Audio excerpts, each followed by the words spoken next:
काशी के ही किसी स्थान के आसपास किसी स्थान पर एक महात्मा जी का जन्म हुआ। उन महात्मा जी ने अपने बाल्यकाल की और अपने पूर्वाश्रम के किसी भी विवरण को सार्वजनिक कभी नहीं किया। यहाँ तक कि उन्होंने अपने नाम तक को भी किसी को नहीं बताया।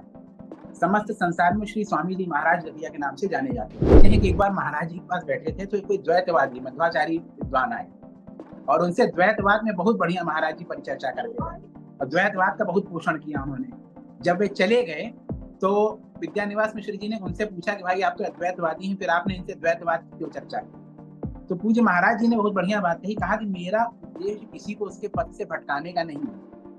हर रास्ता घूम फिर कर कैसे न कैसे वहीं पहुंचता है, ईश्वर के पास पहुंचता है।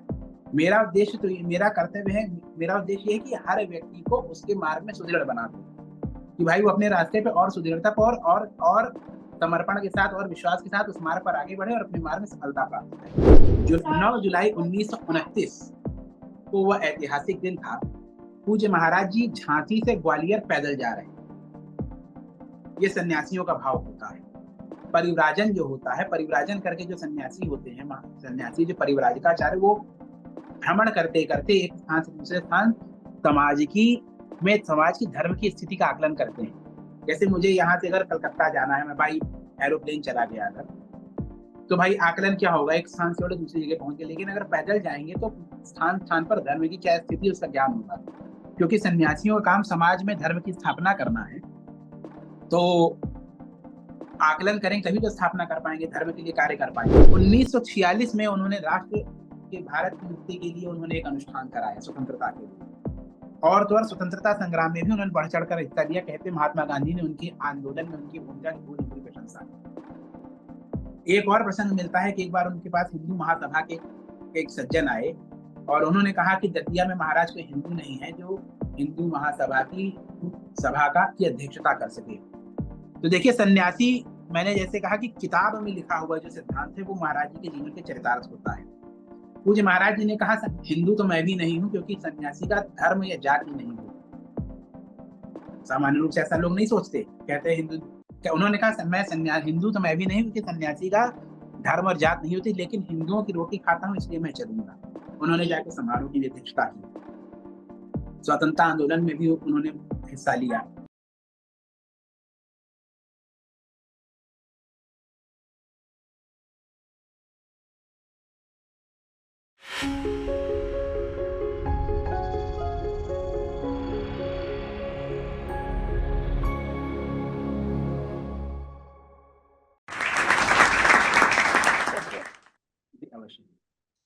जानामि धर्मं न च मे प्रवृत्तिर् जानामि धर्मं न च मे निवृत्तिः त्वया स्वामिना हृदि स्थितेन यथा नियुक्तो अस्मि तथा करोमि।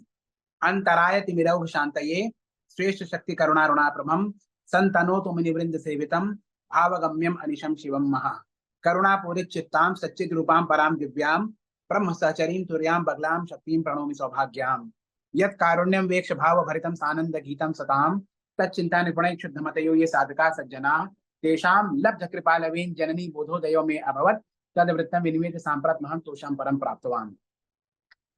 समस्त श्रोताओं को आज श्री राम नवमी के पावन पर्व पर हार्दिक शुभकामनाएं हैं। प्रभु श्री राम का जो यह आविर्भाव हुआ है लोक कल्याणार्थ हुआ है। लोक कल्याणार्थी गुरुओं का भी आविर्भाव होता है, यही कहें कि भगवान स्वयं गुरुओं के रूप में ही अवतार लेते हैं। कुलारणों तंत्र में तो यह स्पष्ट रूप से कहा गया है कि मंत्र देवता और गुरु में उतना ही भेद होता है जितना घड़े, कलश और पॉट, इंग्लिश का शब्द यूज कर ले, इनमें होता है। यानी ये तीनों आपस में पर्यायवाची हैं।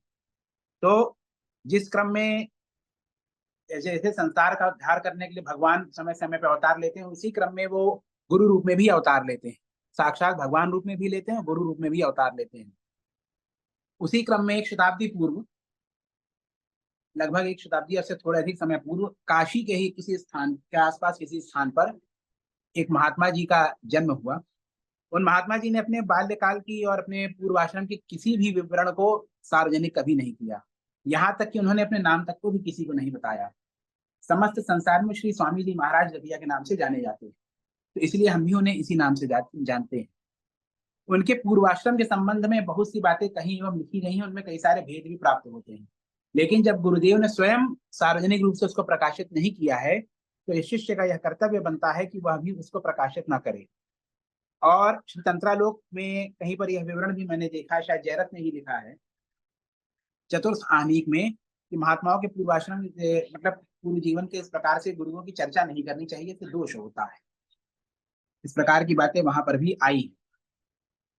तो आप दंडी सन्यासी थे यह स्पष्ट है, इसलिए पूर्वाश्रम में आपका शरीर ब्राह्मण रहा होगा, यह बात तो ज्ञात होती है। काशी में संन्यास लेने के उपरांत आपने श्री तारानंद जी नाम के एक सन्यासी थे, जिनका आश्रम काशी काशी विद्यापीठ के पास में ही था। आपने संन्यास मार्ग की दीक्षा ली और उसके बाद कुछ कालखंड तक आपने भारत भ्रमण किया। कई स्थानों पर रहे, आपने कई शास्त्र ग्रंथों का अध्ययन किया। इसके साथ साथ आपने श्री काशी विद्यापीठ से ही व्याकरण विषय में आचार्य की उपाधि प्राप्त की, यानी पोस्ट ग्रेजुएशन किया उस जमाने में। और उस समय जो परीक्षा होती थी मौखिक, अत्यंत कठिन परीक्षा होती थी। उसमें जो आचार्य गुरु होते थे वह मौखिक परीक्षा लिया करते, आज की तरह रिटर्न पेपर नहीं हुआ करता था। बहुत ही कठिन परीक्षा होती थी, उसमें आपने व्याकरण में आचार्य उत्तीर्ण किया। इसके उपरांत उसी कालखंड में आपने दर्शन शास्त्र संग्रह नाम का एक ग्रंथ की रचना भी की, क्योंकि सर्वदर्शन संग्रह नाम का जो ग्रंथ था वह संस्कृत में था। सरल हिंदी भाषा में समस्त दर्शनों की व्याख्या करके कि ऐसा कोई ग्रंथ उपलब्ध नहीं था। आपका यह ग्रंथ तो आगर में सागर है। इस ग्रंथ का यह वैशिष्ट्य है कि कुछ ही पन्नों में आपने समस्त दर्शनों के जो मूल सिद्धांत हैं उनका वर्णन आपने किया है। इस ग्रंथ का जो अध्ययन करे तो उसे समस्त दर्शनों का जो मूलभूत सिद्धांत है उसके संदर्भ में ज्ञान हो जाएगा। उसके उपरांत दर्शन विशेष का अध्ययन करने के लिए वह आगे उस दर्शन के ग्रंथों का अध्ययन कर सकते हैं। इससे उनके युवा अवस्था में ही उनके ज्ञान और उनकी मेधा का पता चलता है कि युवा अवस्था में ही उनके अंदर ज्ञान एवं मेधा कितनी थी। तो यह एक अवतारी पुरुष होने का भी संकेत देता है, क्योंकि लोग साधना तपस्या करके इस प्रकार की चीजों को अर्जित करते हैं। उनके अंदर इस प्रकार का ज्ञान, सम्यक ज्ञान बहुत ही कम समय में जागृत हो गया। उन्होंने व्याकरण का अध्ययन किया, लेकिन और वो समस्त दर्शनों के आचार्य, समस्त दर्शनों के विद्वान रहे। उनके पास समस्त दर्शनों के विद्वान आया करते थे। पंडित विद्यानिवास मिश्र, जो कि बहुत ही मूर्धन्य विद्वान माने जाते हैं, राज्यसभा सांसद रहे, पद्म अलंकरण से भी सम्मानित हुए और कई विश्वविद्यालयों के वाइस चांसलर, कई संस्थाओं के डायरेक्टर इत्यादि पदों से शोभित रहे। उनका दतिया अक्सर आना जाना रहता था और समय समय पर पूज्य पाद से वह मार्गदर्शन भी दिया करते थे। पंडित विद्यानिवास मिश्र जी ने अपने संस्मरण में ही लिखा है, जो कि श्री स्वामी स्मृति ग्रंथ नामक इस पुस्तक में संकलित है। पंडित विद्यानिवास मिश्र जी लिखते हैं कि एक बार महाराज जी के पास बैठे थे तो कोई द्वैतवादी मध्वाचारी विद्वान आए और उनसे द्वैतवाद में बहुत बढ़िया महाराज जी परिचर्चा करते रहे और द्वैतवाद का बहुत पोषण किया उन्होंने। जब वे चले गए तो विद्यानिवास मिश्र जी ने उनसे पूछा कि भाई आप तो अद्वैतवादी हैं, फिर आपने इनसे द्वैतवाद की क्यों चर्चा की? तो पूज्य महाराज जी ने बहुत बढ़िया बात कही, कहा कि मेरा उद्देश्य किसी को उसके पथ से भटकाने का नहीं है। हर रास्ता घूम फिर कर कैसे न कैसे वहीं पहुंचता है, ईश्वर के पास पहुंचता है। मेरा उद्देश्य तो मेरा कर्तव्य है, मेरा उद्देश्य ये है कि हर व्यक्ति को उसके मार्ग में सुदृढ़ बना दो, कि भाई वो अपने रास्ते पे और सुदृढ़ता पर और समर्पण के साथ और विश्वास के साथ उस मार्ग पर आगे बढ़े और अपने मार्ग में सफलता प्राप्त करे।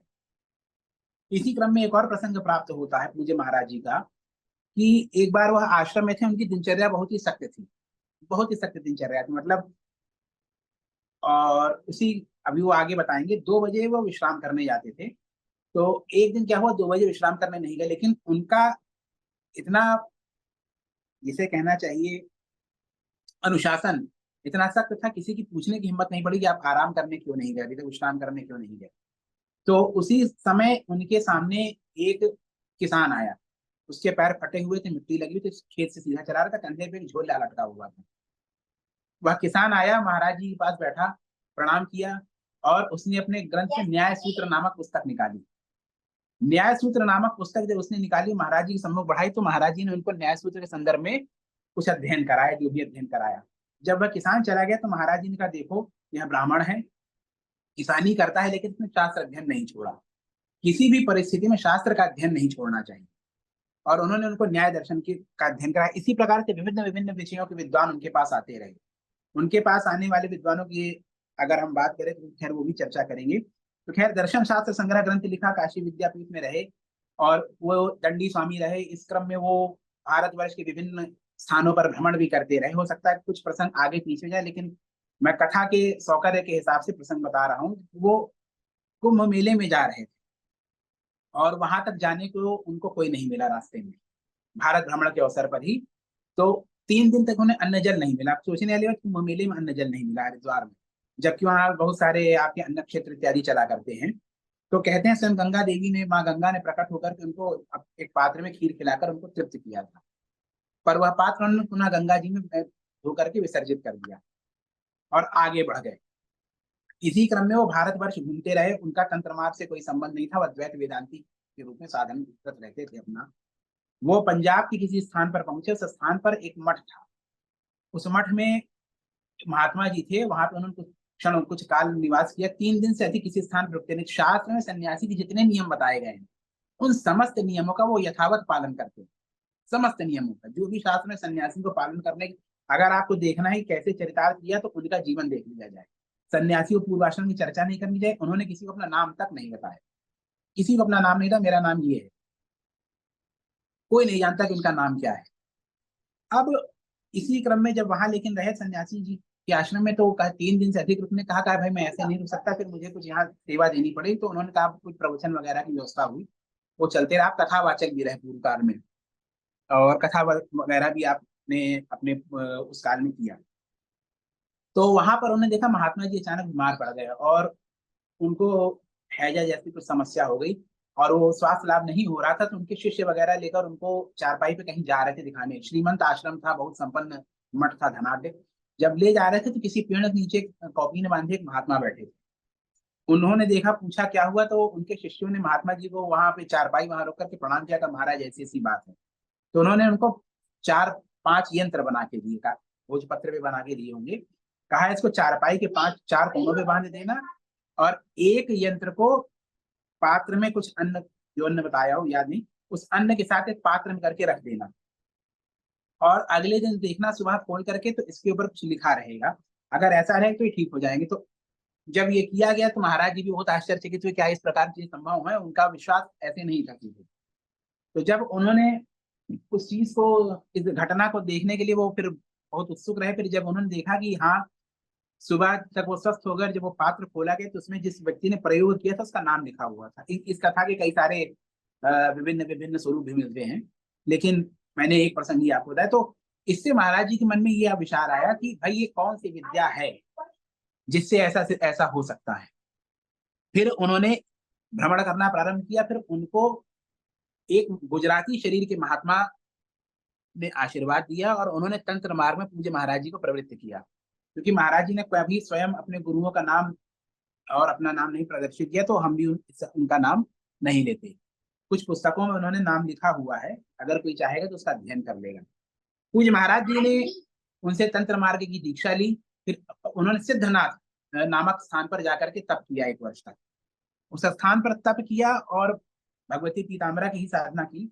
और उस स्थान पर जब उन्होंने तप किया तो भगवती की कृपा से उनको पूर्ण ज्ञान पूर्ण सिद्धि की प्राप्ति हुई, वो पूर्ण सिद्ध हुई। देखिए ऐसा है, ये तो क्या होता है कि जो सिद्ध महात्मा महापुरुष होते हैं वो अवतार करते हैं, लीला अवतार में लीला करते हैं, जिससे एक संसार उसका अनुकरण कर सके। पूज्य महाराज जी को तो किसी प्रकार की, मुझे तो नहीं लगता जिस प्रकार का उनका स्वरूप रहा है और जिस प्रकार के उनके कृत्य हैं, उन्हें कोई तप की आवश्यकता रही होगी। लेकिन लीला करने वालों को, भाई भगवान है लीला कर रहे हैं, तो गुरुदेव ने भी लीला की उसी प्रकार से। तब करने उसी कालखंड में उन्होंने सिद्धांत सिद्धांत संग्रह नाम के एक ग्रंथ की भी रचना की। सिद्धांत रहस्य, क्षमा करें, सिद्धांत रहस्य नामक ग्रंथ की रचना की। इसमें 108 मणिमालाएं हैं और जो लोग इस मार्ग में साधना करना चाहते हैं उनके लिए तो सर्वावश्यक ग्रंथ है। उस ग्रंथ की भूमिका में ही लिखा हुआ है कि वो पुस्तक जो थी महाराज जी, अच्छा लिख के छपवा के पुस्तक छोड़ दिया, उनको कुछ पता ही नहीं कहाँ गई, वो आउट ऑफ प्रिंट भी हो गई, अप्रकाश मतलब आउट ऑफ प्रिंट हो गई, कुछ है, उनको कोई फर्क नहीं पड़ा। तो फिर वो बहुत समय बाद वो पुस्तक मिली कहीं से मथुरा इत्यादि में, तो किसी विद्वान, तो फिर उसको दोबारा पीठ ने प्रकाशित कराया। पूज्य महाराज जी को कोई फर्क नहीं पड़ा। और जिनके पास मिली उनका अपना अनुभव था कि इस पुस्तक से जब उन्होंने साधन किया तो उनको अदृश्य अष्टाभ माने दूरदृष्टि और दूर श्रवण की शक्ति प्राप्त हो गई। मतलब कोई कहाँ बैठा क्या बैठा उनकी परीक्षा वगैरह भी ली, इस प्रकार प्रसंग उस पुस्तक में दिए हुए हैं। तो वह पुस्तक साधकों के लिए, तंत्र मार्ग साधकों के लिए एक रामबाण कह सकते हैं, ऐसी पुस्तक है वो। इस कालखंड में यहाँ पर रहने के उपरांत उन्होंने भारत भ्रमण किया, कई उड़ई और धौलपुर इत्यादि स्थानों पे रहे। धौलपुर में वो जेलर साहब के घर में रहे। जब वो वहां पर रहे, और उसमें भी बड़ा सुंदर प्रसंग है कि अ, जब वो वहां पर रहे तो एक सज्जन वहां पर धौलपुर में थे, उनसे कहा गया कि एक महात्मा महापुरुष आए हैं, चल के उनसे आप मिलिए। तो उन्होंने कहा कि मैं किसी महात्मा से मिलने नहीं जाऊंगा, वो 50 रुपए और कंबल मांगते हैं हरिद्वार जाने के लिए। तो जिन्होंने उनको महात्मा जी का, दूसरे सज्जन को महात्मा जी का परिचय दिया, तो उन्होंने यह कहा कि मैंने महात्मा जी से बात कर ली, उन्होंने वादा किया है, वो ना आपके 50 रुपए मांगेंगे ना कंबल मांगेंगे, आप आइए। तो वो सज्जन कहे चलो, अब भाई व्यवहार था। तो उन्होंने उस बात में सुनकर के कहा चलो ठीक है, मैं चलता हूँ, अपनी पत्नी का भोजन तैयार रखना, अभी मैं आता हूँ। पूज्य महाराज जी के ऊपर भगवती की ऐसी अनुकंपा है कि जो उनके सानिध्य में जाता, आकर्षित होकर बस उनका रह जाता है, बस वो उनका दीवाना होकर के रह जाता है। वही हाल उनका भी हुआ। जब वो वहां पहुंचे तो सुदबुद्ध हो गए, पता नहीं कितने घंटों बाद लौट के घर आए, और फिर उसके बाद वो महाराज जी के अनन्य भक्त हो गए। इस प्रकार के नाना प्रसंग वहां पे हुए, कई विद्वान आए, शास्त्रार्थ इत्यादि भी हुआ कई लोगों ने, और व्याकरण से लेकर समस्त विषयों का, आयुर्वेद ले लीजिए, आप कर्मकांड ले लीजिए, वास्तुविक, किसी भी ऐसा कोई विषय ही नहीं रहा जिसके विद्वान उन्होंने आकर के मार्गदर्शन न लिया हो, और या जिन्होंने उनके सानिध्य को प्राप्त न किया है। हर विषय के विद्वान वहां आते रहे। तो इस क्रम में घूमते टहलते, भारत भ्रमण करते हुए, जो 9 जुलाई 1929 को वह ऐतिहासिक दिन था, पूज्य महाराज जी झांसी से ग्वालियर पैदल जा रहे। ये सन्यासियों का भाव होता है। परिव्राजन जो होता है, परिव्राजन करके जो सन्यासी होते हैं, सन्यासी जो परिव्राजकाचार्य, वो भ्रमण करते करते एक स्थान से दूसरे स्थान समाज की में समाज की धर्म की स्थिति का आकलन करते हैं। जैसे मुझे यहाँ से अगर कलकत्ता जाना है, मैं भाई एरोप्लेन चला गया अगर, तो भाई आकलन क्या होगा, एक स्थान से और दूसरी जगह पहुंच गए। लेकिन अगर पैदल जाएंगे तो स्थान स्थान पर धर्म की क्या स्थिति है उसका ज्ञान होगा, क्योंकि सन्यासियों का काम समाज में धर्म की स्थापना करना है। तो आकलन करें तभी तो स्थापना कर पाएंगे, धर्म के लिए कार्य कर पाएंगे। तो वो पैदल ही चलना पूज्य महाराज जी को श्रेयस कर रहा। वो फिर वहां जा रहे थे। रात में मंगल महादेव नामक स्थान पर वो विश्राम के लिए रुके शाम को। वहां पर संस्कृत के कुछ विद्वान थे। उन्होंने महाराज जी से चर्चा की, परिचर्चा की। संस्कृत महाराज जी को अत्यंत प्रिय, संस्कृत भाषा में संवाद इत्यादि इनका करना बहुत प्रिय रहा। उन्होंने संस्कृत संभाषण के लिए बहुत कार्य किया है। जब उस स्थान पर रहे और उन ब्राह्मणों को पता चला कि दतिया में एक ऐसा युवा सन्यासी आया है जो अत्यंत उद्भट विद्वान है, और उस मंदिर के तो दतिया में पूरी हलचल मच गई, शहर में पूरा समझ लीजिए जंगल में आग की तरह यह बात फैल गई कि इतने बड़े विद्वान महात्मा दतिया नगरी में पधारे। इसके उपरांत क्या हुआ कि उसी स्थान पर मंदिर के कुछ बगल में पर्वत सिंह फौजदार जी, श्रीमान पर्वत सिंह फौजदार जी जागीरदार साहब का मकान। तो आदरणीय फौजदार जी को जब यह पता चला कि ऐसे सिद्ध विद्वान दतिया नगरी में पधारे हैं, तो वह पूज्य महाराज जी को निवेदन करके अपने घर पर लिवा लाए। कुछ दिन तक महाराज जी ने उनके घर पर निवास किया, और पर्वत सिंह फौजदार जी के निवेदन पर उन्होंने अ, अ, ईश्वर गीता का हिंदी अनुवाद किया, हिंदी रूपांतरण किया। और महाराज जी का यह वचन है कि ईश्वर गीता श्रीमद् भगवद गीता से प्राचीन ग्रंथ है। तो इसके बाद जो वो मंगलदास एक नाम के एक महात्मा के पास पहुंचे, उन महात्मा जी ने उनको कहा हमारे यहाँ के रुको, तो वो स्थान उनको रमणीक लगा, तो उस स्थान पर जाकर के वो रहने लग गए। सन्यासी थे, सन्यासी को शहर में नहीं रहना चाहिए, इसीलिए उन्होंने शहर के बाहर का स्थान चुना। फिर कुछ कालखंड के उपरांत वह दंत वक्रेश्वर महादेव यानी दतिया के जो वनखंडी महादेव का जो मंदिर है, उस मंदिर में वो आए। उस मंदिर में वो आए, क्षमा करें, वो दंत वक्रेश्वर महादेव मंदिर में गए, फिर मंगलदास जी कुटिया के पास जाकर के फिर बाद में रहे। यह प्रसंग था। फिर वो जब दतिया में वनखंडी महादेव के मंदिर में आए, तो वनखंडी महादेव मंदिर का जब प्रांगण उन्होंने देखा, तो वह बहुत अधिक, उनको तत्काल यह अनुभूत हो गया कि यह स्थान अत्यंत सिद्ध है और इस स्थान पर रहना चाहिए। वहां पर उस समय में कुछ नहीं था। एक खपरेलदार छोटी सी कोठरी थी जिसका दरवाजा टूटा हुआ था, उसमें सिकड़ी भी नहीं बंद होती थी। कमरे के अंदर कुछ व्यायाम के और कुछ फावड़े वावड़े इत्यादि को सामान पड़े हुए थे, किसी माली का कक्ष प्रतीत होता था। उसी स्थान पर उन्होंने अपनी साधना, उसको साधना कक्ष बनाया। तो कुछ उनके दतिया में, जो कि भाई देखिए जहाँ सूर्य रहता है, जहाँ कस्तूरी रहती है, तो उसकी गंध सूंघने वाले लोग पहुंच जाते हैं। कई लोग उनके श्रद्धालु भी हो गए। उन लोगों ने मिट्टी से लीप पोत करके कमरे की थोड़ी स्थिति अच्छी की, और उसी स्थान पर 5 वर्ष तक उन्होंने सतत तप किया। इस कालखंड में तमामों प्रकार की घटनाएं वहां पर होती रही। कई सारे अ, सत्संग इत्यादि भी होते रहे, कई बार शास्त्रार्थ इत्यादि भी होते थे, और बहुत ही रमणीक वातावरण रहा। विद्वानों का वहां पर सतत जमावड़ा लगा रहता था।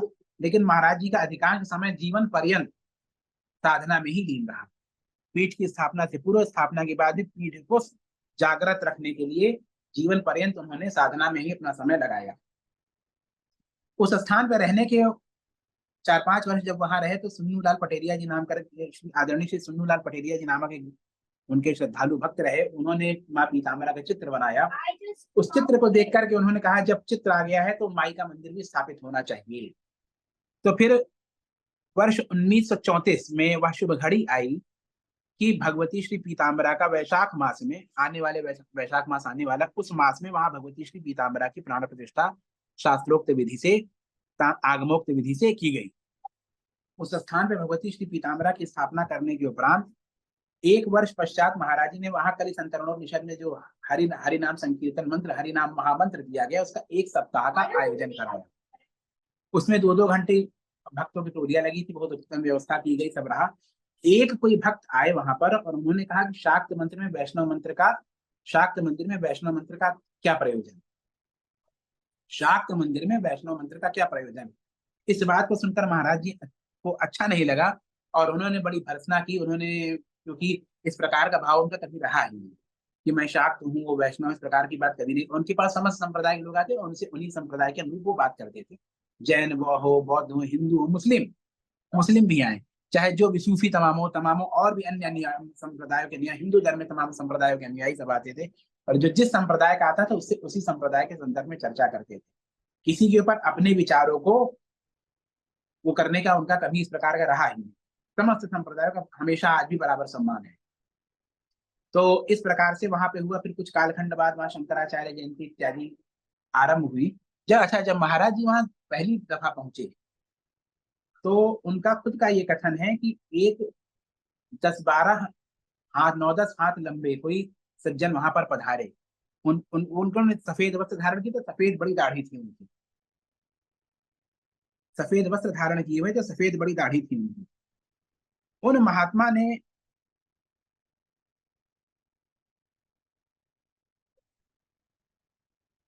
महात्मा ने जब वहां पर पूज्य पाठ श्री स्वामी जी महाराज को देखा तो उन्होंने पूछा कि तुम आ गए। तो महाराज जी ने कहा आ गया हूँ, अगर आपकी आज्ञा हो तो मैं यहाँ से चला जाऊं। तो उन्होंने कहा नहीं, यहीं रहो और तुम कार्य करो। भिन्न भिन्न लोग उनका जो आए थे उनका दूसरा दूसरा नाम बताते। पूज्य महाराज जी के मुंह से उनके संदर्भ में कोई नाम निकला हो ऐसा प्रसंग मैंने नहीं सुना, तो इसलिए मैं नहीं कहूंगा कि वो कौन थे। लेकिन ऐसा भी सुना गया बाद में भी वे महापुरुष वहां पर देखे गए हैं। और इसी क्रम में फिर महात्मा जी महाराज जी वहां तप करने लग गए। और ऐसा नहीं रहा कि दतिया के प्रारंभिक दिनों का उनका जो प्रवास रहा, मैं तो महात्मा, क्योंकि पूज्य महाराज जी तो इस देह से परे हैं, वो देहातीत हैं, तो मैं तो ये कहता हूँ संसार में भी, जहां संसार में आगमन ही उनका प्रवास है। किसी कालखंड में कुछ समय तक रहने को प्रवास कहा जाता है, तो इस संसार में उन्होंने जो आगमन किया वो प्रवास है।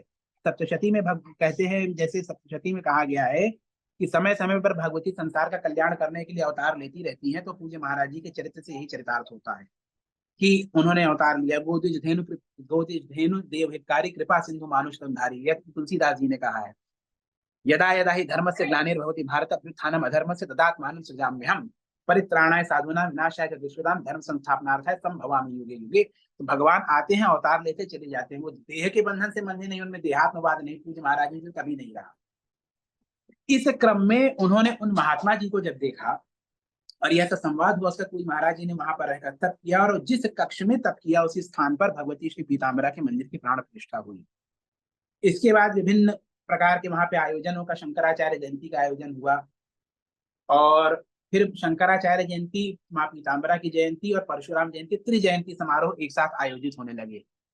और 1946 में उन्होंने राष्ट्र के, भारत की मुक्ति के लिए उन्होंने एक अनुष्ठान कराया स्वतंत्रता के लिए। और तो और स्वतंत्रता संग्राम में भी उन्होंने बढ़ चढ़कर हिस्सा लिया। कहते महात्मा गांधी ने उनकी आंदोलन में उनकी भूमिका की पूरी पूरी प्रशंसा की। एक और प्रसंग मिलता है कि एक बार उनके पास हिंदू महासभा के एक सज्जन आए और उन्होंने कहा कि दतिया में महाराज कोई हिंदू नहीं है जो हिंदू महासभा की सभा की अध्यक्षता कर सके।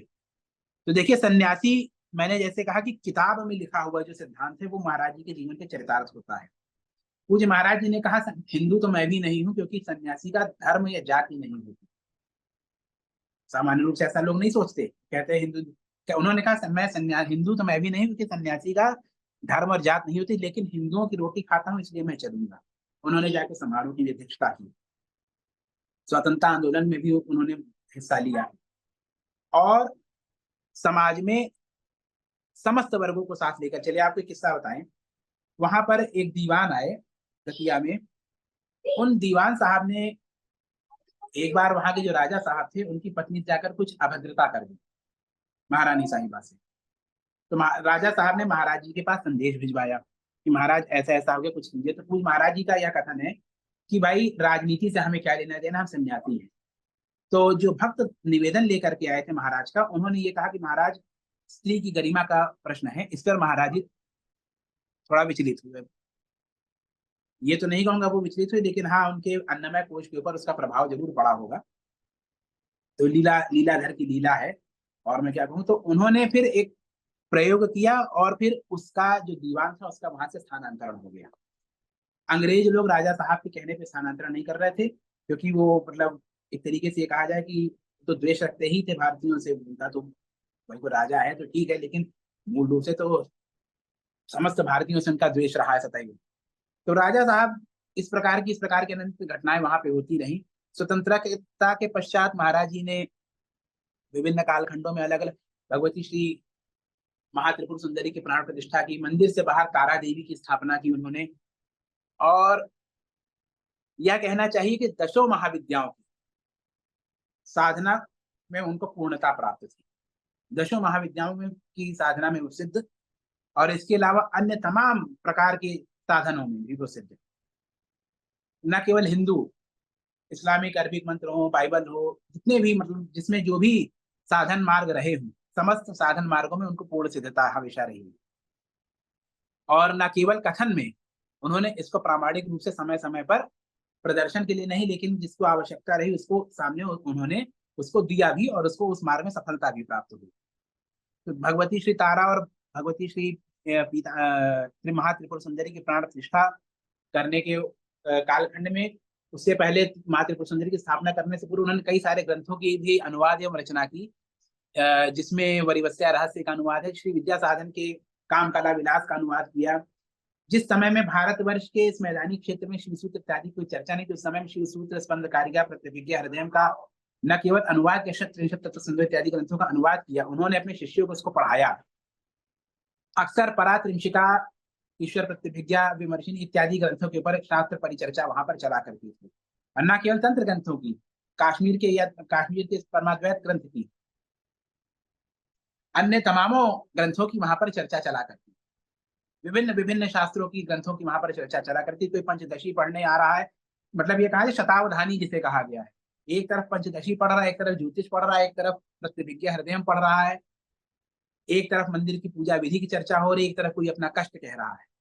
और समस्त जितने भी प्रकार के जो प्रवाह है, पंचमुखिया कहें, षडमुखी षडामनाएं, शिव की प्राण प्रतिष्ठा, षडामनाएं शिव पूज्य पाठ श्री स्वामी जी महाराज के शरीर में सतत समाहित हो। और छह मुख से जैसे शिव ने छह षडध्वों की मैंने षडध्वों का उपदेश दिया है, उसी प्रकार से उन समस्त लोगों को छह धाराओं में उन्होंने मतलब सतत एक ही साथ सबको मार्गदर्शन करना और कृतार्थ करना, ऐसा उनका सामर्थ्य रहा है, ऐसा उनका सामर्थ्य है। और आज भी यह स्पष्ट रूप से वहां पे, अगर कोई कहे वो नहीं है तो मूर्खता वाली बात होगी, वो आज भी सतत वहां पे विराजमान है, और जो भाव पूर्ण संपन्न है उसको आज भी उनकी वहां पे अनुभूति होती है। इस कालखंड में सन 1962 का संवत आया। 1962 ईस्वी में चीन ने भारत पर आक्रमण कर दिया। जब चीन ने भारत पर आक्रमण किया तो सबने महाराज जी से कहा महाराज चीन ने आक्रमण किया है, कुछ करना चाहिए। तो पूज्य महाराज जी का वही कथन था कि भाई मैं सन्यासी हूँ, राजनीति से मुझे क्या लेना देना। फिर वो तो त्रिकालदर्शी हैं, उन्होंने जरूर देखा होगा। उन्होंने कहा भाई, कुछ दिनों बाद कहा कि भाई चीन तो नास्तिक है और वो भारत आएगा तो फिर सब नष्ट हो जाए, फिर क्या वेद क्या तंत्र, इसको रोकना चाहिए।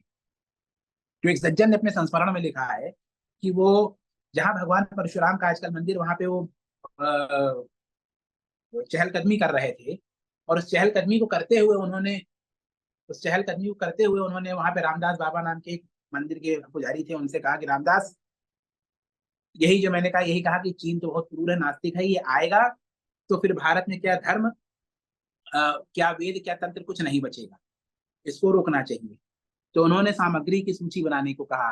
अब मंदिर में कोई आना जाना था नहीं, कोई चढ़ावा वढ़ावा होता नहीं था, तो जो संस्मरण लिखा गया वो लिखा है कि भाई सूची बनाने में, ब्रजमोहन शास्त्री साहब सूची बनाने में संकोच कर रहे थे। एक दिन 2 दिन हो गया, फिर एक दिन महाराज जी काफी उसमें आवेश में आके पूछे सूची बनी कि नहीं बनी, तो उन्होंने तब उसी काल जो भी फिर चर्चा हुई, तो उसका उस समय वहां पे श्री राम नारायण शर्मा वैद्य जी आए। तो श्री राम नारायण शर्मा वैद्य जी जब आए, तो उन्होंने महाराज जी से निवेदन किया कि महाराज जी, इसके लिए कुछ होना चाहिए। ये उनको, उनकी लीला थी महाराज जी की, उनको सब पता था कि भाई संसाधन नहीं है, तो इसीलिए वैद्य जी आए। और भगवती पीताम्बर संदर्भ शास्त्र में प्रज्ञा कर्ष शक्तिष्ठ बगला भूतले स्मृता, जो प्रज्ञा का कर्षण कर दे, जो प्रज्ञा का कर्षण कर दे, वो पीताम्बरा है। तो हम आप क्या सोचेंगे वो निर्धारित करेंगे। आज भी यह चीज अनुभूत होती है, पूज्य महाराज जी के सम्मुख जब कोई जाता है तो वो अपनी सुध बुध नहीं रहती उसकी। आज भी जो वो चाहते हैं वही सोचता है आदमी। आप कुछ भी सोच के चले जाइए, ये कहेंगे, ये पूछेंगे, मांगेंगे, वहां कुछ नहीं हो सकता, वो संभव ही नहीं है। वहां पे वही होगा जो वो चाहेंगे। तो इसी क्रम में जब रामदास शर्मा वैद्य जी आए, तो फिर उन्होंने कहा भाई तंत्र में तो ऐसा सामर्थ्य है कि वह सृष्टि को भी, सृष्टि को, ब्रह्मांड के जो पृथ्वी जो घूर्णन कर रही है उसको भी रोक सकता है। पृथ्वी जो घूर्णन कर रही है उसको भी रोक सकता है, लेकिन भाई संसाधन लगेंगे। वैद्य जी ने कहा महाराज जी जो भी है सब आपका दिया हुआ है, समस्त संसाधन लगाए जाएंगे। महाराज जी का निर्देश हुआ कि 100 ऐसे ब्राह्मण लाए जाएं जो नित्य स्वतः के लिए, यजमान के लिए नहीं, स्वतः के लिए श्री दुर्गा सप्तशती का पाठ करते हैं। कई ब्राह्मणों को लाया गया, और उस कालखंड में मात्र 85 ब्राह्मण ऐसे मिले जिनको महाराज जी ने पास किया, केवल 85 मिले।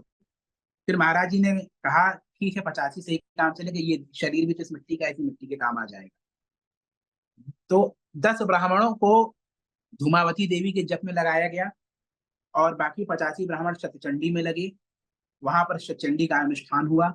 रात में वहां पे दिव्य एकदम क्रियाएं और प्रसंग हुआ करते थे, जिनकी चर्चा यहाँ पे सार्वजनिक मंच पे करना उचित नहीं है। और 21 दिन तक जब यह अनुष्ठान चला, तो पूज्य महाराज जी को यह अनुभूत हुआ कि अनुष्ठान सफल हुआ है। और जब ऐसा हुआ तो उसके अगले दिन समाचार पत्र में आया, चीन ने अपनी सेना वापस ले ली है, और उसकी जो रशिया से दोस्ती थी वो भी टूट गई। इस प्रकार से भारत की रक्षा भी उन्होंने की। तो योगी महापुरुषों में जो तप होता है, देखिए महाराज जी अयाचक महात्मा है। अयाचक महात्माओं का, अयाचक महात्मा है महाराज जी, अयाचक महात्मा है। अयाचक महात्माओं का यह स्वभाव होता है, वो किसी से कुछ नहीं कहते, और नहीं कहते तो फिर वो किसी चीज के लिए नहीं कहते। जब मंदिर की स्थापना हुई तो कहते हैं लोग कि उन्होंने कभी मंदिर के लिए भी किसी से नहीं कहा कि भाई यहाँ पर यह चढ़ा दो या ये कर दो, यहाँ पर यह चढ़ा दो या ये कर दो। उन्होंने मंदिर के लिए भी किसी से नहीं कहा। बताने वाले तो बताते हैं, एक बहुत बड़े विद्वान थे, अब नहीं रहे, उनके शिष्य मुझे बता रहे थे कि शुरू में जब मंदिर प्राण प्रतिष्ठा हुई तो रत्न इत्यादि नहीं थे, दत्ती के मुकुट जो रामलीला में होते वो लगाए जाते थे, लेकिन उसके लिए भी नहीं कहा। आज तो महाराज जी की भगवती कृपा से वहां बहुत सारे संसाधन उपलब्ध हैं, नाना संसाधन वहां पर उपलब्ध है। लेकिन उस कालखंड में ऐसा कुछ नहीं था। पूज्य महाराज जी ने कभी भी किसी चीज के लिए किसी से नहीं कहा, यहाँ तक कि किसी की सिफारिश भी किसी से नहीं करते थे। इस प्रकार का उनका स्वभाव रहा। लेकिन और ऐसे ही जो महात्मा महापुरुष होते हैं, उन्हीं के किए हुए ऐसे बड़े बड़े अनुष्ठान सफल होते हैं। सामान्य लोगों के किए हुए अनुष्ठान जो होते हैं, जो यहाँ वहाँ देश भर में घूम रहे हैं, दिन भर टीवी पे प्रवचन चल रहा है, सब चल रहा है, इसकी सिफारिश उससे कर दो, उसका उससे कर दो, प्रयोग कर दो, जिस प्रकार ऐसे लोगों का कोई अनुष्ठान, बड़े अनुष्ठान सफल नहीं होते। जो अयाचक महात्मा होते हैं, अयाचक महापुरुष होते हैं, वो जब इस प्रकार का अनुष्ठान करते हैं, जिस प्रकार जैसे गांधारी का प्रसंग आता है, गांधारी ने कहा जिंदगी भर आंख पे पट्टी बंधी थी, आज मैं अपने पुत्रों को, दुर्योधन को देख के उसका शरीर वज्र का बना दूंगा। जो कभी आया उसी प्रकार से कभी याचना नहीं की, जब राष्ट्र के लिए याचना की तो उस याचना को भगवती ने स्वीकार किया। इसी कालक्रम में तमामों लोगों का, विद्वानों का वहां पे आना जाना हमेशा लगा रहा। उनके पास आने वालों में पंडित गिरिधर शर्मा चतुर्वेदी, आपके विद्यानिवास मिश्र, संत महात्माओं में धर्म सम्राट करपात्री जी महाराज, स्वामी सत्यमित्रानंद गिरी, स्वामी भागवतानंद जी, निरंजनानंद जी। निरंजनानंद जी तो राष्ट्र रक्षा अनुष्ठान में भी आए हुए थे। सत्यमित्रानंद गिरी जी का बड़ा सुंदर प्रसंग है, जब वो पधारते हैं महाराज जी, क्योंकि शंकराचार्य पदवी पर थे वो, आए तो कुर्सी लगी, महाराज जी से जब कुर्सी पे बैठने कहा तो कुर्सी पे हाथ रख के महाराज जी के सम्मान में जमीन पे बैठ गए। वो कुर्सी पे हाथ रख के जमीन पे बैठ गए, कहा नहीं महाराज बस इतना है। और महाराज जी से उन्होंने निवेदन किया, मुझे कभी भगवान के दर्शन नहीं हुए, तो महाराज जी ने जो मंत्र बताया उससे उनको ईश्वर के दर्शन हुए, बाद में शंकराचार्य पद का त्याग किया। और जो महाराज जी के जीवन पे फिल्म बनी है उसमें उनका यह कहना है कि भारत माता मंदिर जो बना है पूज्य महाराज जी के ही आशीर्वाद से बना। स्वामी स्वरूपानंद सरस्वती, आपके जैन सरस्वती जी महाराज जो कांची के शंकराचार्य थे, इन सब का वहां पे आना, चारों पीठों के शंकराचार्यों ने वहां पर आगमन किया अपने अपने कालखंड में, और विभिन्न विभिन्न विषयों पर आकर महाराज जी से चर्चा की, उनसे वो लिया निर्देशन मार्गदर्शन इत्यादि भी। बहुत से बड़े बड़े विद्वान नेता रहे। गिरधर शर्मा चतुर्वेदी का बड़ा सुंदर प्रसंग है, जब वो दतिया पे पधारे तो ज्योतिषमती नाम की औषधि दी जा रही, महाराज जी ने कहा भाई फीस पड़ेगी, तो फीस में कहा कि प्रवचन दीजिए। तो गिरधर शर्मा चतुर्वेदी कहे कि अब आपके सामने हम क्या बोलेंगे, कहीं अन्यत्र व्यवस्था कराइए। तो कहीं दूसरी जगह व्यवस्था हुई, और जाकर के जब उन्हें प्रवचन दे के लौट गए संकुचित भाव से बैठ गए। और यह सही भी है कि सूर्य के सामने, हमारे यहाँ तंत्रालोक में कहा गया है कि जो सांसिधिक गुरु होते हैं उनके सामने शिष्यों को केवल एक अधिकार होता है, वो होता है मौन के अवलंबन का। जो सांसिधिक गुरु होते हैं जो सांसिधिक गुरु होते हैं उनके सामने केवल मौन के अवलंबन का अधिकार होता है, आप चुप रहना चाहिए, आपको बस इतना अधिकार है, बोलने का अधिकार नहीं। अगर उनका आदेश भी हो तो जितना आदेश उतना बोलो, बाकी चुप रहो। तो इस चीज को उन्होंने किया। फिर महाराज जी बहुत प्रसन्न हुए, उनको उन्होंने औषधि दी। उन्होंने पूज्य महाराज जी के पंचोपनिषद को का ले जा करके अध्ययन किया। और जब अध्ययन किया तो उन्होंने लिखा कि जो जो आदि शंकराचार्य जो उपनिषदों पे भाष्य लिखने में जो चीज जहाँ छोड़ के चले गए, वहीं से पूज्य महाराज जी ने इस प्रसंग को आगे बढ़ाया। गिरधर शर्मा चतुर्वेदी महामहोपाध्याय ने ऐसा लिखा। उन्होंने शिव सूत्र, प्रतिविज्ञा हृदय इत्यादि जितने ग्रंथ थे उनका भी अध्ययन किया, महाराज जी ने टीका था। उनके पुत्र जो हैं उन्होंने श्री स्वामी स्मृति ग्रंथ में उन्होंने अपने संस्मरण में इन सब बातों को उद्धृत किया है। संगीत के नाना विद्वानों का दतिया में हमेशा आगमन रहा। पंडित राजन साहब मिश्र का आगमन हुआ, आपके उस्ताद आदिल अली खां, कुमार गंधर्व, और भी तमाम डागर बंधु इत्यादि नाना लोगों का। डागर बंधुओं में कोई एक डागर साहब आए थे, वो ध्रुपद गारत पूज्य महाराज जी का ध्रुपद से अत्यंत प्रेम रहा है। और संगीत साधना के संदर्भ में उन्होंने कहा, मतलब ये सोचने वाली बात है, ये देखिए ये फिर उनके पुनः उनके ईश्वरत्व को परिलक्षित करता है। संगीत साधना के संदर्भ में उन्होंने कहा कि उनसे जब पूछा गया, कहा भाई काशी में रहते थे और वहां पे विभिन्न विद्वान आया करते थे, काशी में रहते थे वहां पे विभिन्न विद्वान आया करते थे संगीत क्षेत्र के। उन विद्वानों को उन विद्वानों के सानिध्य में सुनते सुनते मैंने संगीत सीख लिया। इस प्रकार की बात पूज्य महाराज जी ने कही। इस प्रकार की बात पूज्य महाराज जी ने कही है। तो अ, मतलब हम भी संगीत सुनते, गाना वाना सब सुनते, लेकिन क्या हमने तो कोई संगीत नहीं सीखा? सुनते सुनते संगीत सीखना ये अलग प्रकार की विधा होती है। सुनते सुनते संगीत सीखना अलग प्रकार की विधा होती है। ध्रुपद के प्रति उनका अत्यंत प्रेम रहा है, आज भी है। और वो हमेशा कहते हैं कि भाई ध्रुपद धमार नहीं रहे, जिसने जितना रियाज किया उतना उसने पाया। और यह तो संगीत मतलब एकदम परिणति चरम है। तो उसी में जब डागर साहब आके उन्होंने गाया, तो उन्होंने कहीं पर उनका सुर पकड़ लिया और कहा कि यहाँ पे आपका सुर, यहाँ बेसुरे हो गए थे, यहाँ पे गड़बड़ा गया था आपका। तो उन्होंने पांव पकड़ लिए, कहा कि महाराज जी आज तक ये बात कोई नहीं कह पाया। यह संस्मरण में दर्ज है। कहा आज तक यह बात कोई नहीं पकड़ पाया, पहले व्यक्ति है जिन्होंने इस बात को बताया है। इसी क्रम में उस्ताद आदिल अली खां आए वहां पर, वो गाने लग गए। उन्होंने जो गाया वो गा के मैं जो गजल पढ़ी वो मैं आपको सुनाता हूँ। उन्होंने कहा, उनकी गजल का एक अंश है, ऐसा कि ये बता दे वो शराब कौन सी है जिसे पी के सारी दुनिया तेरे दर पे झूमती है। ऐ गदाई मेरा दामन तेरे आगे जो ना फैले, तू है जहां का मालिक तेरे दर में क्या कमी है। तुझे एतबारे उल्फत अभी हो ना सका हम पर, मैं समझ गया हूं यकीनन मुझ में ही कुछ कमी है। तेरी बंदगी की लज्जत कोई हमसे भी ये पूछे, तुझे याद करके रोना यही मेरी बंदगी है। जैसे ही उन्होंने यह बात कही, पूज्य महाराज जी ने जब उनका गाना खत्म हुआ बुलाया और कहा बताओ तुम्हें कौन सा, हमें संस्कृत के भी मंत्र पता है, हमें अरबी के भी पता है, तुम्हें कौन सा मंत्र चाहिए। तो उस्ताद जी ने उनसे कहा कि महाराज हमें संस्कृत अरबी का मतलब, हमें तो आपसे मतलब है। महाराज जी अत्यंत प्रसन्न हुए और उनको मंत्र दिया। इसी क्रम में अन्य अन्य तमाम राजन साजन मिश्र को भी उन्होंने आशीर्वाद, बहुत से संगीत विद्वानों का आशीर्वाद दिया। ज्योतिष इत्यादि के तमाम विद्वानों का वहां पर आगमन हुआ। आपके आयुर्वेद के तमाम विद्वान वहां पर आते रहे और तमाम प्रकार की। इसमें एक बहुत विशेष कार्य जो उन्होंने किया वह था ब्रह्म यज्ञ का आयोजन।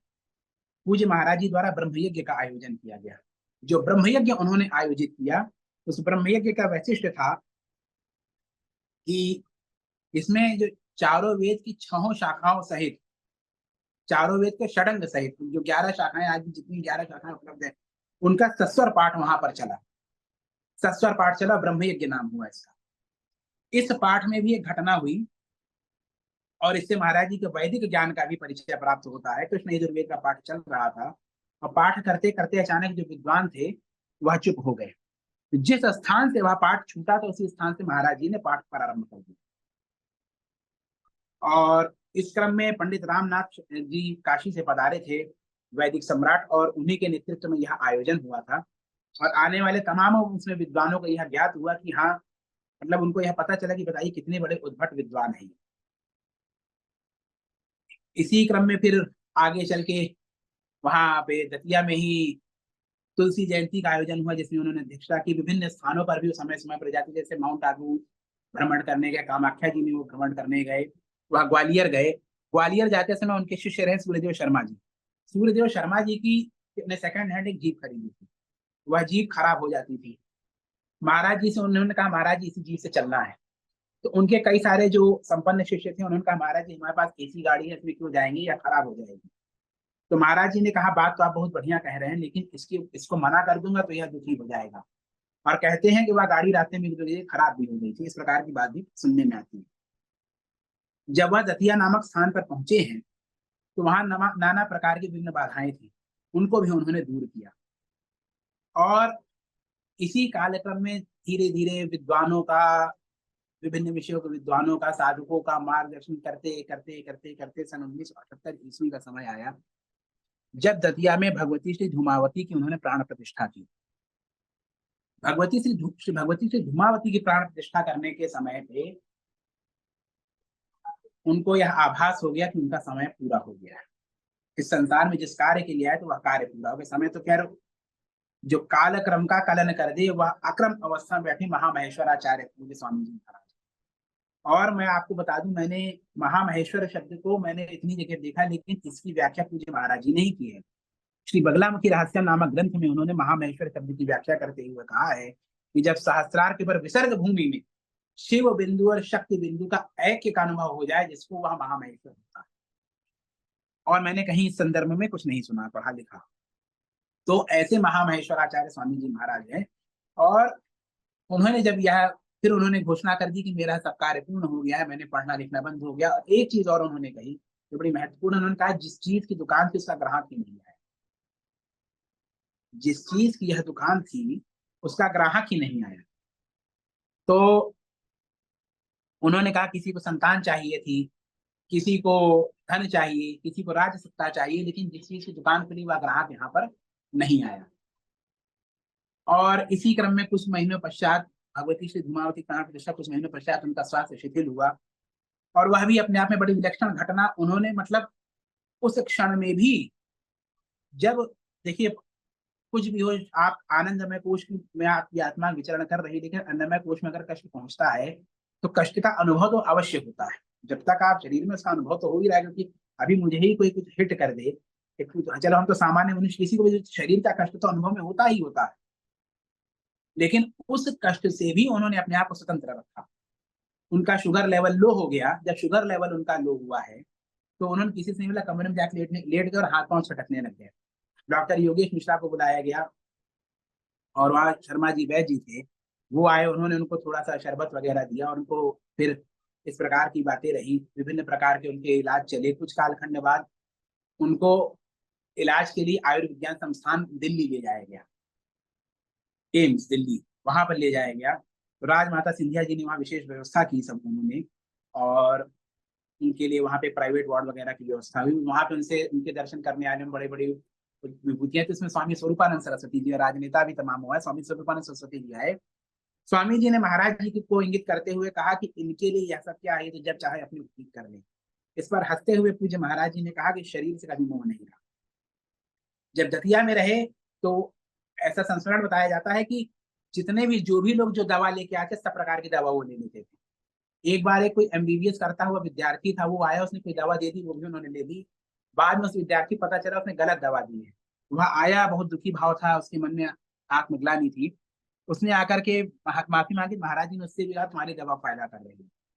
उनसे महाराज जी के शिष्य ने कहा महाराज जी ऐसा क्यों कर रहे हैं, आप सबकी दवा क्यों ले रहे? तो उन्होंने कहा भाई यह शरीर पंचायत का है, यह शरीर पंचायत का, पंचायत जो चाहे सो करे, हमें इससे कोई मतलब नहीं। तो इस प्रकार से क्रम चलते रहे, दतिया लौट करके आए। जीवन के उस अंतिम क्षण में भी महाराज जी का विद्या व्यसन नहीं छूटा, विद्या व्यसन चलता रहा। दिल्ली से लौट गए, बहुत सी किताबें लेके आए। थोड़ी देर विश्राम करने के पश्चात, इसमें भी बड़ा सुंदर प्रसंग है, जब लौट के वो आते हैं तो मंदिर में जाने लग गए, गर्भगृह में। जब गर्भगृह में जाने लगे, किसी ने पीछे से बोला महाराज लाइट नहीं, कहा लाइट नहीं। तो महाराज जी जाके बैठ गए, कहे आज हम दूसरी लाइट से दर्शन करेंगे। काफी देर बैठी रहे, अपलक भगवती महाराज जी को, महाराज जी भगवती को देखती रही। इस प्रकार से आपस में चलता रहा। और जब शाम को फिर गए, विश्राम किए। शाम को जब उन्होंने बैठा, पुस्तकें मंगवाई, पुस्तकों को दिया, और एक बड़ी सुंदर एक उन्होंने व्यंग्यात्मक बात कही। उन्होंने कहा कि उन्होंने कहा कि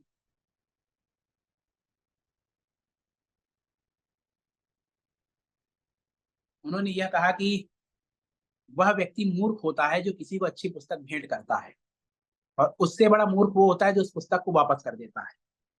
तो सारस्वत, कुंडलिनी महायोग, नवगाक्षी त्रिसूत्र इत्यादि कई ग्रंथों को लेकर वो आए थे।